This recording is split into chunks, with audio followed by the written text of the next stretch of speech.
Many of them are being beheaded. Some of them are being raped, burned alive in public, so that a stance can be made. Where's the outcry from our churches? Where's the outcry from our leaders?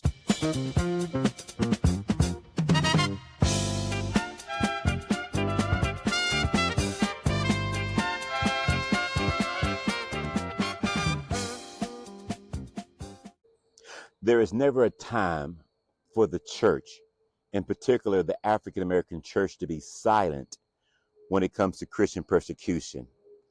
Albeit we may not feel that we have a lot in common with those in China, those that are maybe somewhere in South America. You may not even feel like you have a lot in common with our Jewish brothers and sisters that deal with anti-Semitism, replacement theology, and the like.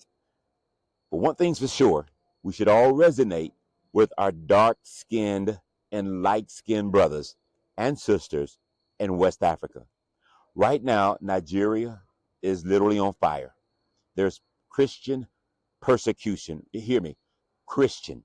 In other words, there are men and women who, because they believe that Jesus the Christ, 2,000 years ago, lived, died, was buried, rose again, and is coming back, because they've made a confession of their faith and they have committed their lives to the lordship of Jesus Christ.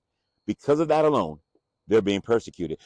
Not blacklisted off of a social media site, not being invited to social and civic gatherings. Many of them are being beheaded. Some of them are being raped, burned alive in public, so that a stance can be made. Where's the outcry from our churches? Where's the outcry from our leaders?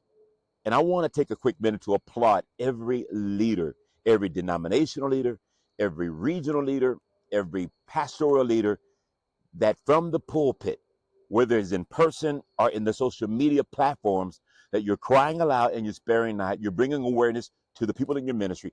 And on top of that, you're literally praying that the hand of the enemy, that the spirit of murder and terrorism would be thwart. Hey guys, if this content is of value and a blessing to you, I simply ask one thing. Would you take a quick moment, hit the subscribe button, subscribe for the latest updates, latest content, latest developments. I really, really appreciate it. Now, let's get back to the content.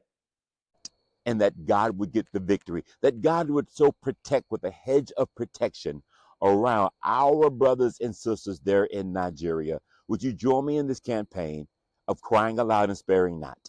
Join me as we pray for our brothers and sisters in Nigeria and as we pray for that country. Thank you so very much for your prayerful considerations and the time to watch this video. God bless.